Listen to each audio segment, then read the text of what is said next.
British officials are reportedly working on a plan to assist US forces in a preemptive attack on Iranian military facilities. It follows claims Washington is moving towards a policy of intervention out of fear that Tehran is developing a nuclear weapons program, something Iran has always denied.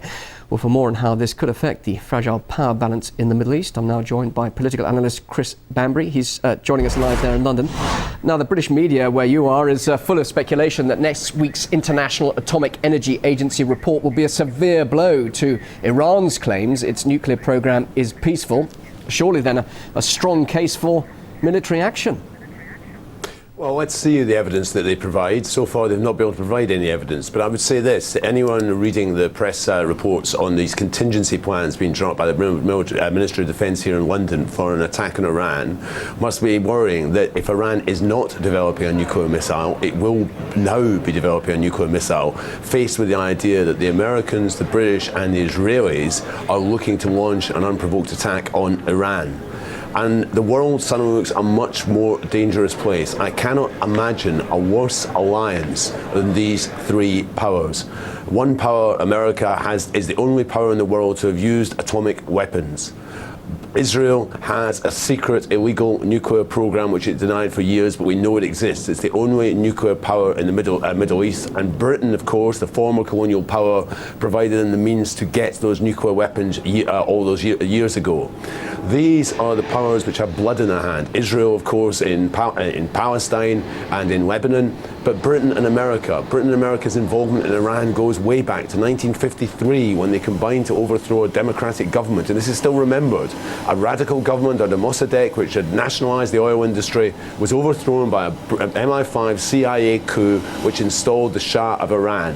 And I think people in London and Washington have short memories about this. But there's always been that perceived threat from Iran. After all, that's the argument behind the anti-missile defence system currently being proposed for Europe. So surely there is some threat here, and it's a credible threat. Well, Britain and America seem to redefine what threats are. I mean, for instance, we had, for all those years of the Cold War, the threat was Russia. NATO is now realigning itself, building a missile shield, which seems to be aimed at Russia in part, but also definitely against Iran, with setting up in Turkey. And we've seen NATO intervening into the region all around Iran, China's and Russia's borders. It seems to be provocative that you have this string of NATO-American bases along in the Caucasus and elsewhere, threatening the interest of these countries. And of course, we've also seen NATO launch a series of operations, most importantly in Afghanistan, but most recently in Libya. I am fearful that the so-called success of the Libyan operation will be followed by further humanitarian wars, like we saw in former Yugoslavia over a decade ago. And NATO is playing an aggressive role here. It's portrayed as a peacekeeper, but it's an aggressive role. And the missile defense shield is an aggressive act. It's aggressive towards Russia, it's aggressive towards China, and it's aggressive towards Iran. But why isn't Iran being transparent and open and allowing investigators and inspectors to check the facilities? And also, of course, you mentioned Israel, the threat from Israel a little earlier. Iran's got every reason, has it not, to develop a nuclear deterrent? Well, firstly, Iran claims that it's developing a nuclear program for peaceful purposes. Personally, I'm against all nuclear weapons, but I think it's a bit rich to be Iran to be lectured by the likes of Washington, London and Tel Aviv on nuclear weapons, when these are the people, as I said, the Americans are the only people to have used those weapons. These are the nuclear powers. And the hypocrisy seems to be here is that these countries, the Western countries, can have weapons which can destroy the world many, many more times over, but no one else has the right to develop this technology. Now, I would rather us have no nuclear weapons, but I put the blame first and foremost on America, Britain and Israel here. And really, as I say, people in the region must have long memories, not just of the intervention in Iraq, and there was a contingency plan which Donald Rumsfeld literally took off the shelf within hours of 9/11 to present to George Bush for an attack in Iraq, but they must remember Britain and Israel's involvement in the Suez invasion of 1956. They must remember that Britain and America put the Shah in power. They must remember Britain's involvement in that region all those decades ago. All right, we're getting a lot of rhetoric from the West, and of course, if a strike were to take place, what would that do for President Ahmadinejad? Clearly, he would be absolutely entitled for some sort of recrimination. What does that do for also his support there in Iran?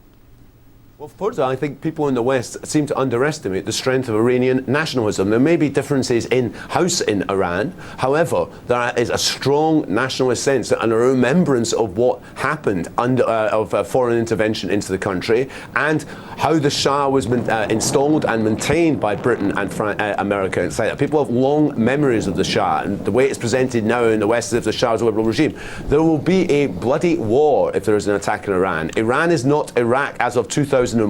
There will be retaliation from Hezbollah and from Hamas, and the world is a more dangerous place because of these reports. Chris, just finally, you talk about a bloody war and the consequences after Afghanistan, Iraq and Libya, as well as, of course, talk of intervention in Syria.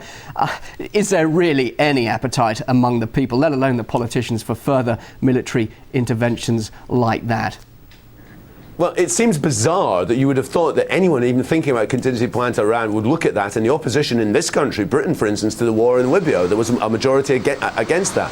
But of course we're talking about economically declining powers in America and Britain, and their military assets remain. They remain the one thing they can deploy, and we know that Britain and America, more importantly America, are prepared to use their military power to try and buttress their economic position in the world in relation to China, in relation to economy. So I think what we're seeing here, we know this from history, economic instability often leads to military adventures, often leads to wars, and I think we must be worried at the moment. The one thing I would say is if I was an American president, I would be worried about thinking about any attack in Iran, given the level of opposition to his economic policies we're seeing on the streets of Oakland, the streets of Washington and New York and elsewhere with this Occupy movement. And of course the forthcoming presidential elections in November, within a year from now, so interesting political gamble that would be. Chris, we could talk more, but thank you very much indeed for joining us. Chris Bambery, political analyst, joining us there in London. Thanks for your time.